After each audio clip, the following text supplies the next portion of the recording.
War. War changes everything. Or so the saying goes.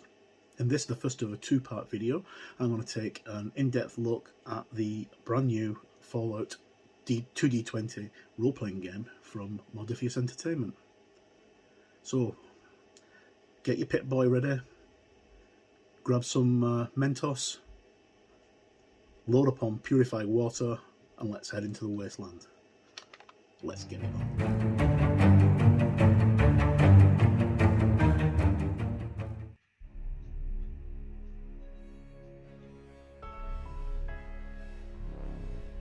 So the sirens have gone off, you've made it to the vault, and what happens next?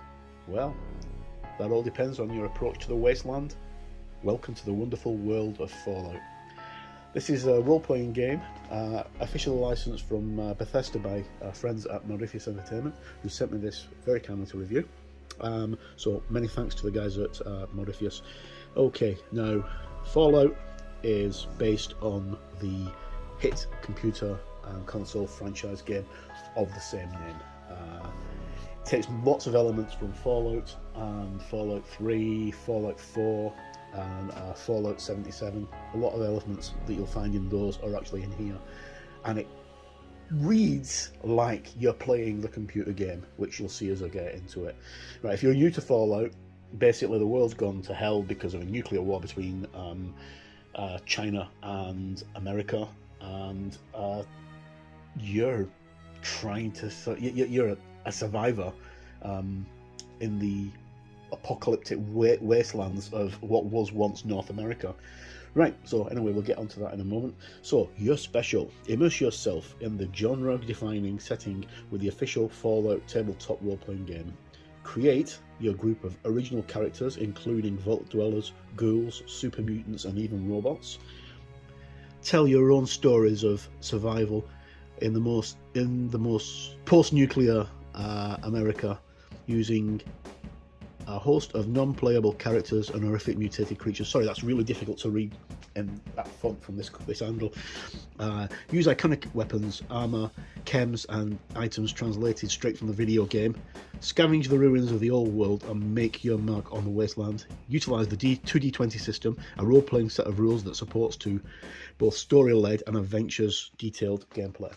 Okay, so as it says, 2D20, which is the system that Modiphius use for a lot of their products. It's their own unique engine. So you'll find that in Conan and Dust and let me think, Dune, Star Trek Adventures, and the just released Achtung Cthulhu 2nd edition. So right, let's get straight into it. As I said, the game is heavily influenced by Fallout 3 and Fallout 4. Heavily, you can tell as soon as you start playing it. So we've got our nuclear test standby. So this is the thing that you see on all of the Fallout games from Fallout 3 onwards. You see this graphic come up. Now, I'm not exactly sure what 100% what this is, but I know that this is something to do with actual Fallout distances from an epicenter of a nuclear blast, but I'm not exactly sure what the numbers mean. It might be degrees, but I'm not sure. Okay, so if you can hear a noise in the background, it's my cats. They're trying to jump through the window because they're crazy. Okay, so we've got a brief introduction there, and we've got welcome to the wasteland, character creation, welcome to the wasteland, core rules, combat, character creations, equipment, survival, corporations of pre-war America, Vault Tech, Commonwealth, Game Mastering, Denizens of the Wasteland, With a Bang or a Whimper, which is an adventure, and appendices. Right. All the way through the book, you will see there is some absolutely outstanding artwork. Especially if you're into Fallout, you'll see that a lot of stuff has been paid a really good homage to the actual video game. Right, so welcome to the wasteland. So the bombs have gone. Here's our big tagline for war never changes, which is present in all of the Fallout games as far as I'm aware. You pick a job that's special to you, so education, technicians and mechanics, public safety worker, marketing specialist, building construction and design workers, pest control professional, healthcare professional. Right, that's nothing to do with anything in this book for some reason. It tells you what's in the book. As we go through, you'll see more and more beautiful rendered images of post-war North America, so Boston and the various areas around Boston.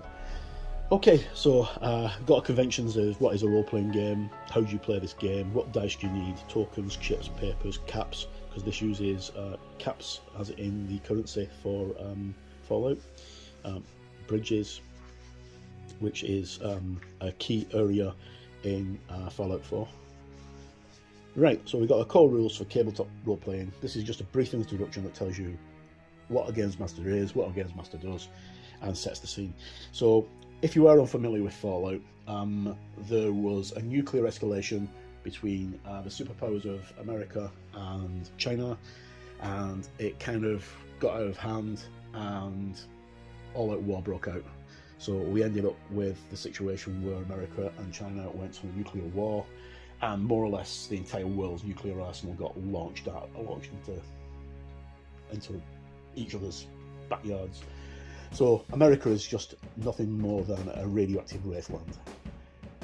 A lot of people survived by taking shelter wherever they could. Some people survived in caves or bunkers that they built, or fortified mansions and stuff like that, other strange places. Some people just managed to escape the blasts, but ended up staying alive. And then there are people who went into the vaults, which are massive underground complexes that are very, very far underground, and were designed just with the rhetoric of keeping people alive and repopulating North America once again. Although that's what they told the public, that's not exactly the truth, because Vault Tech, the company that owned the vaults, basically was conducting massive experiments on people, as you'll see when we get further in. And then over 100 years later, the radiation's got to such a level that you can actually go out safely, and you leave the vault for whatever reason.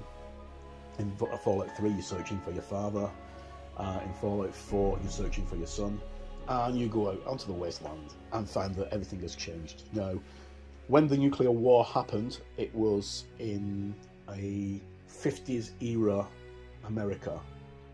So everything has a 50s vibe, a retro feel to it, but it's a slightly different 50s feel, because it's what 50s would have been like if we'd have discovered nuclear power in the 20s. And you've got things like atomic robots and atomic cars and things like that in the game. But anyway, we digress. So you've got your skill checks. So 2d20 is quite simple. You choose an attribute and a skill. Games Master chooses which attribute and skill you need for your character sheet, appropriate for the test. You add them together, add the skill, and that's your target number for each d20. You can suggest with the attributes. You can suggest which attribute or skill you want to do, but the Games Master has overall say. And your target number is the number each d20 must roll equal or under to generate one success. And you generate momentum as well, and other things like that, which we'll get into in a little bit. And I'll go into full depth with how the mechanics work in my written review. Okay, so got target numbers. So some things are like, kind of dead simple that you're going to do without having to roll. Other things like opening a vault door with a penknife, it's impossible, you're not going to be able to do it. Okay, so these are just the basics of the dice mechanics. So tests, combined tests, group tests, opposed tests, range, complications, assistance, lots of different things. Then you've got action points as well. Here's our first look at a Vault Boy, which is a little mechanical device that all Vault Dwellers have. They get given one on their, I think it's their 13th birthday, and it goes with them for the rest of their life. And it tells them all sorts of things like how much radiation they've got, how healthy they are, if they're thirsty, if they're hungry, It has maps, it gives them information of the wasteland and also the creatures that live in the wasteland. Lots and lots of different information, and it's a key component in the computer game and the console game. I'm positive it's going to be a key component in the role-playing game. Okay, so luck and misfortune, and then we come to combat, which I'm just not going to go too much in depth, but it basically there's lots of different kinds of combat that you can do in Fallout. So here we have one of our first images taken from Fallout 76. As I said, this game utilises stuff from Fallout 3, Fallout 4, Fallout 76, and I think there's an upcoming supplement, as far as I can remember, that also utilises New Vegas, which is one of the first expansion. One of the first expansions. Okay, so environmental conditions, hazards, and then we get to character creations. Now, character creation is quite important because, unlike a lot of the the role-playing games that Modiphius do, instead of having your usual skills in the same, strength, wisdom, intelligence, that kind of stuff, you don't. You have special attributes, because in the Fallout universe, the word special has a lot of significance. And as you'll see going forward now, we have our special attributes. Now, special is a breakdown, an acronym of strength, perception, endurance, charisma, intelligence, agility, and luck. They spell it special. And in the computer game of Fallout, you can put points into each of these various attributes, and the more points you've got in them, the better you are at certain things, and they unlock other things. So if you've got, let's say, perception, that'll gives you the ability to influence people and get your point of view across. It opens extra dialogue branches on the game because it uses a procedural dialogue system. You get options to choose what you want to go say, and the AI will respond with a predetermined action. And of course, the more you unlock, the higher your perception is, and the higher your charisma are, the easier it is for you to unlock extra options on that skill tree. Right, so strength is how strong you are. It's used for melee, for carrying stuff, which is very, very important in Fallout. For anything that you need to increase damage with comes under strength. Perception is your ability and awareness of your environment, how you can sneak up on people, and you're also using attacks with energy weapons. Endurance is how good you are at shrugging off the effects of physical damage and the environment. So one of the big things in Fallout is radiation poisoning. People, everything's irradiated. Even the things that are preserved are irradiated, and the more you consume them, the more rads you take, which we'll come on to in a moment. But it can get out of hand quite quickly, and you can end up very sick. Also, there's lots of diseases on the wasteland as well that you can catch quite easily. But endurance also denotes what your health points are. Charisma is exactly what it says. It's how you can convince people round to your side and talk your way out of a situation without actually using a gun.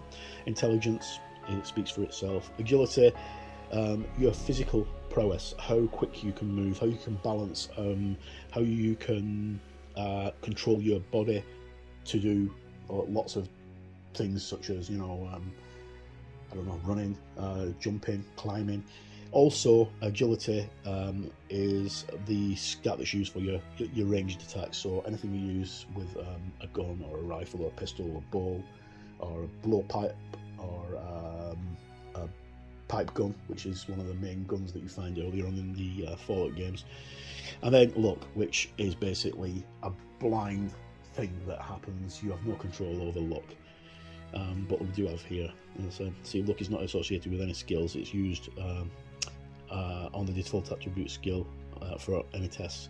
So it might seem like it's isn't used for skills tests for most of the time. In truth, any situation where success relies on more than the chance ability, the GM may call for you to make a luck roll. Okay, right, so we have our skills as well. Now, if you look, we have our little Fallout boys, and sorry, I should say Vault Boy, and each of the Vault Boys has a different icon for the skills.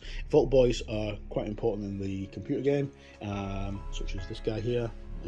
He's also known as Volta. He's very dusty because he's been sitting on a shelf since Fallout 3 came out in my games room, and very rarely gets picked up. So that's Volta. He's a Vault Boy. Right, okay, so you've got your various skills which marry up to your attributes. So like big guns will go with your endurance skill, and it tells you in bold which of the special skills you put them to. So pilot goes to perception, medicine goes to intelligence, etc.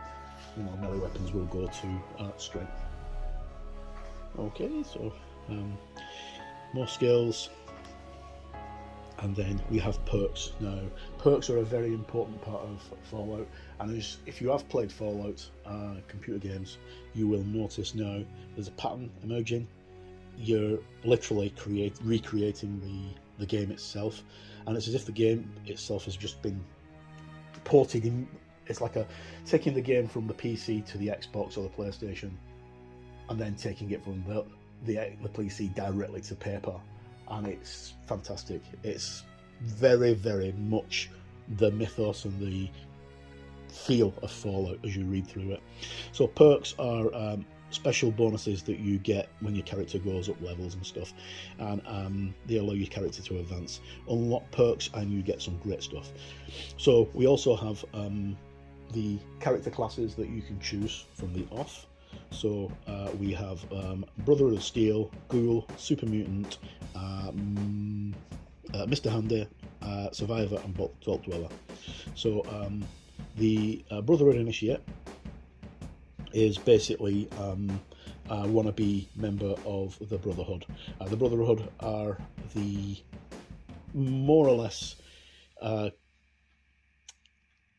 don't know what was left of the militia of North America, the military of North America, and they're a bit akin to like Crusader Knights, because that's what they call themselves. You know, they are knights. They use a knight system, a feudal system. So you have squires, serfs, marshals, paladins, knights, and grand marshals in their orders, and they think that they are above everybody else. They are also one of the main antagonists in the Fallout universe, because you can choose to side with them or against them. Okay, so they have their trait is ties that bind, the chain that binds. You gain one additional tag skill, which must be one of energy, weapons, science, or repair. Okay, and you're bound to the chain of command. Then we have the Ghoul, which is a necrotic post-human. So these are people who didn't actually go and seek shelter, or they did seek shelter but it wasn't adequate enough, and their bodies mutated due to the radiation that was floating around, because there's lots of radiation in Fallout, and they mutated into ghouls. And a ghoul is a demi-human.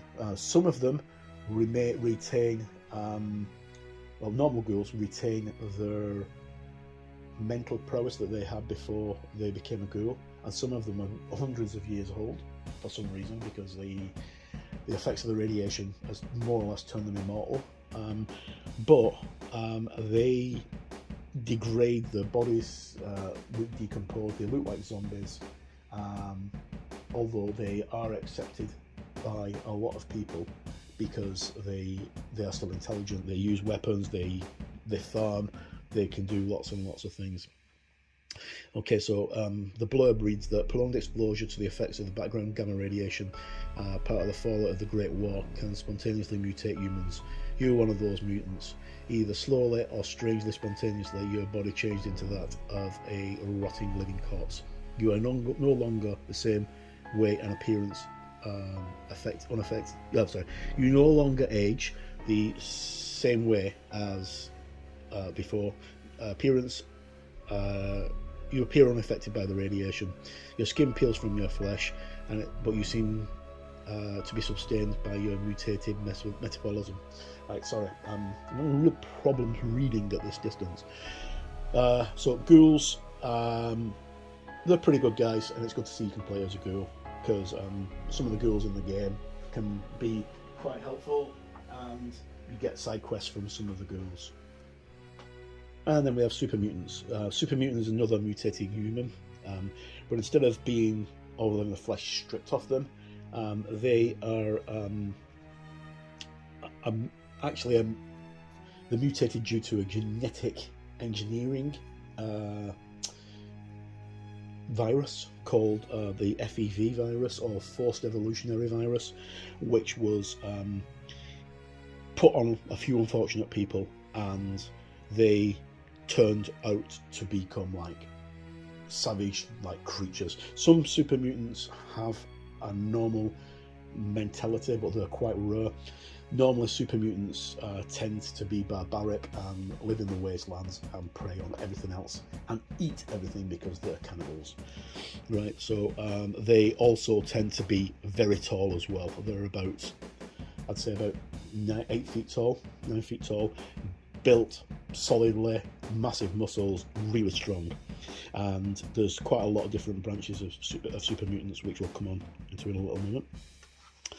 Then you've got Mr. Handy. Mr. Handy is your nuclear robot. He floats above the ground and does everything that Mr. Handy can do. He looks after you, he cleans your house, he cooks your meals, and can be a loyal friend and companion. He babysits your children. He does lots of things. Now, robots play a big part in Fallout, especially things like Mr. Handy, who's one of the playable characters, the companions in Fallout 3. Fallout 4. These guys are the advancement that I was talking about a few moments ago, that the fact that we're now at a point where technology has advanced dramatically, that we have anti-grav engines, we can float above the ground, we have airships that can fly on anti-gravity machines powered by nuclear reactors. These guys have nuclear reactors inside them. They're micro-nuclear reactors. They're household robots. We have them in our house, but we don't really progress from the 1950s, because the cars and the ethics and the dress and everything, they're all stuck in the 1950s. And we're now in like 2144 or something like that. Okay, and then Survivor, these are just people who live on the wasteland. They've managed to survive. They're not as affected much by the radiation, but they band together in settlements. And then you've got your Vault Dweller. These are the people who lived in the vaults that was provided by Vault-Tec. And you could be a Ghoul Vault Dweller, which is quite cool, because one of the vaults, I think it's Vault 88, is run by a Ghoul Overseer. Yeah, it will be Vault 88, because that's my vault. That's the one I cosplay with. Okay, so moving on. Those are your main character classes. And then you've got how to increase your special attributes, and tag skills, buy skill ranks, and then you choose a perk, and then you get a perk for leveling up and what have you. So all these perks are taken directly from the game. They're slightly changed, so Aqua Boy, Aqua Girl, because they're all more or less gender neutral. There's the game doesn't assume whether you're going to play as a boy or a girl or whatever gender you want to play as. So it just uses these as a generic term: Aqua Boy, Aqua Girl, Black Widow, Lady Killer. Right. So this one allows you to not take any radiation damage from swimming in radiated water, and you can hold your breath for twice as long as normal. And then at the second rank,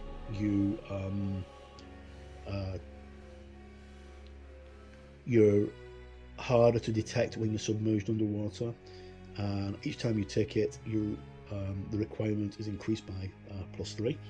Okay, now in the game, in the Fallout 4 game, if you've got Aqua Boy or Aqua Girl at rank 2, which is the highest I think you can get it, you can breathe underwater. You just stay underwater. You don't drown, and you don't take damage from radiation from underwater, which is a really good skill to have, especially if you're being hunted by something, or you want to get across a vast amount of water, or you want to go looking for power armor, because sometimes power armor is at the bottom of the lakes. Okay, so all these lovely skills. The artwork's just taken directly from the game, and it's fantastic. This is what started jumping off the page to me when I was reading through before. And then there's quite a lot of them. I think there's 55 or something like that. Actually, probably more than 55. And then we have a derived statistic, so carry weight, which is your strength plus 150 plus 10. Sorry, 10 times 10. So if you've got a strength of 4, that's 40, plus 150, you can carry 190 pounds. So that's just quickly. More brilliant artwork. As you can see, we've got the ruins of the city. Vault Boy appears everywhere, or Vaulty, Subway.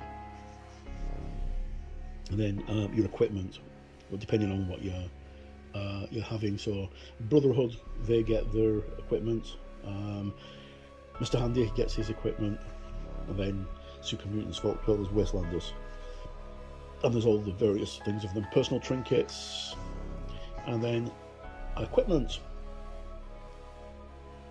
Okay, so much like the game, you can barter and handle if you've got a high enough charisma. You can find equipment everywhere, so you search along, you search vehicles, search mailboxes, bins, storage crates, lots of different things can find you equipment. Most of it will be junk, but you can sell junk and make caps, which is the currency of Fallout. And I will just show you some caps. So caps come from the Nuke Launcher, and which is the chosen drink of the wasteland, and they are just bottle caps like that. Now these are ones I made for the Fallout Wasteland Warfare tabletop game when it first came out 2 years ago, and these just sit in my living room. They've got sit in a wee jar in my living room. I've never actually put them anywhere. But the caps are your currency, and the more caps you've got, the richer you are. And they are just bottle caps. They were made by Nuka-Cola, which is a energy drink that most everybody seems to be addicted to. And in the game, the Nuka-Cola gives you various bonuses depending on which version you drink. So you've got vanilla and cherry and light and special and lots of different varieties. Okay, so you can handle things can be rare. You can find pre-war money as well, which doesn't seem to be worth much. Jewelry, technology, you can barter that off. Encumbrance, the more encumbrance you are, the harder it is to move. You can modify your equipment. So if you go to find a workbench, you can modify your equipment. Then weapons, ammo, and weapon mods. So the different things for your weapons. So you've got weapon type, which is a big gun, energy weapon, explosive, melee weapon, small guns, throwing, and unarmed. They're all the basic weapon options you get in the game. And then damage rating for each weapon, damage effects. So some of them will do things like they will have a piercing effect, which will do extra damage to armored targets, or radioactive. They will increase the rads against the target. Spread, they'll take on more targets than one. They can stun, they can electrify, they can freeze, they can explode, they can do lots and lots of various different effects. And using the mods, you can actually change these as well as you can in the computer game. Different types of damage. So you've got physical, which basically does physical strike damage, energy damage, radiation damage, and poison damage. Fire rate is how fast the weapon fires, and the range is from close to extreme. So close is hand-to-hand combat, extreme is up to a couple of 100 yards away. if not longer. Okay, quality of the weapons and the equipment that you find. Ammunition, so there's different kinds of ammunition, and fusion cores, missiles, plasma cartridges, mini nukes, because a mini nuke, you know, you're in a world that's populated by radiated creatures. What you're going to do? Oh, let's use a mini nuclear warhead. Okay, so these are just all tables and charts that give you the physical breakdown of the models from the game, the actual weapons from the game. Assault rifle, 10mm pistol, these are some of the most common ones. That's a Ghost rifle, and then we got a long railway rifle, which is a railgun. Small arms, so these are different mods, and then we get onto our bigger weapons like a laser musket, a laser gun, plasma gun.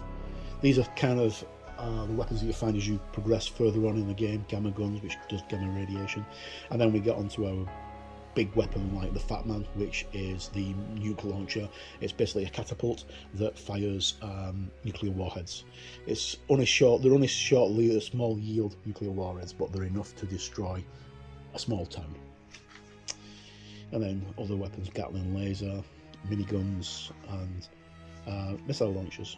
All fun weapons, and all bring back lovely memories of playing the game. Shish Kebab, which is a special weapon. Ripper, which is a special weapon. These are like legendary weapons. Super Sledge, which are normally carried by super mutants. It's a sledgehammer, but it's modified, so it gives off an energy damage when it actually hits. And then Power Fist as well. Throwing weapons. And then we go into our apparel. So you've got clothing, you've also got your armour. So armour goes from anything that you put on. In the Fallout computer game, gives you an armour rating. So if you put a t-shirt on, it will have an armour rating on it. Normally quite low, but it does have the kind of stack. In this game, it's slightly different. So we do have armour ratings for all our clothing and the rarity of them. So some of them are like, 1, which is quite common, and then 2, and then they go up to, like I think it's 5 or 6 is the highest rarity. And it tells you what locations it covers and what the damage reduction is. So if you're wearing a Brotherhood steel fatigues, you've got 2 reduction on physical, energy and radiation damage. Covers your arms, legs and torso. It weighs 4 pounds and costs 20 caps, and has a rarity of 3. Okay, more character stuff. Vault jumpsuits. Vault jumpsuits come in various different ways. You've got a regular Vault jumpsuit, then you've got the armoured ones and the insulated ones, and lots of different things. So your Vault jumpsuit is what you start off the game with in the computer game, and you progress from there. Then you've got Raider armour, which is normally spikes and stuff like that, and bits of cobbled together armour. Then your power armour, which consists of a frame and is nuclear powered. You put a fusion battery into it, a fusion cell, which you need to try and get as many of these as possible because they are extremely rare in the wasteland. And Raider power armor, and then various forms of Commonwealth power armor. So you've got the T45, which is the most popular common one, T51, and then we've got experimental armors such as the T60 and the XO1. They're really rare ones. And in the game, if you can find the Nuka-Cola power armor, that's fantastic. That's just so hard. It takes up so much damage. And the power armor mod allows you to not take radiation poisoning, to survive longer in the wasteland, to take less damage, and increases your strength dramatically. And it also increases how much you can carry by a lot as well. And robot armor. So here we have a work robot. I can't remember what they're called now. My brain's gone. And then so the things that you can actually consume, in the computer game, been translated over. So Deathclaw omelette, Deathclaw steaks, Fancy Lads snack cakes, all this kind of stuff you find in the computer game. And then there's not just the actual food though that you can find and kill creatures for. There's also the other things that you may not expect to see, which I was really pleased to see. So you get beverages like bourbon and a dirty wasteland, a dirty water, glowing blood packs, blood packs. Some of these things have side effects: Nuke cherry, Nuka Cola, mute fruit juice, Nuka Cola Quantum, rum, lots of different stuff, and then chems, which are chemical stimulants which you use to enhance your body, and they give you perks, but they also have severe drawbacks as well. And then moving on, we've got you got things like where was it? Teddy Object. It'll be on the next page. Med-X, which basically heals you. Although you can, with 90% of these things, in fact probably more than 90%, apart from Radaway, you can become addicted to them. And when you get addicted, there are certain things you need to follow, which is converted into the game there. Then your other consumers and equipment, you've got a Stealth Boy, which is an upgrade to your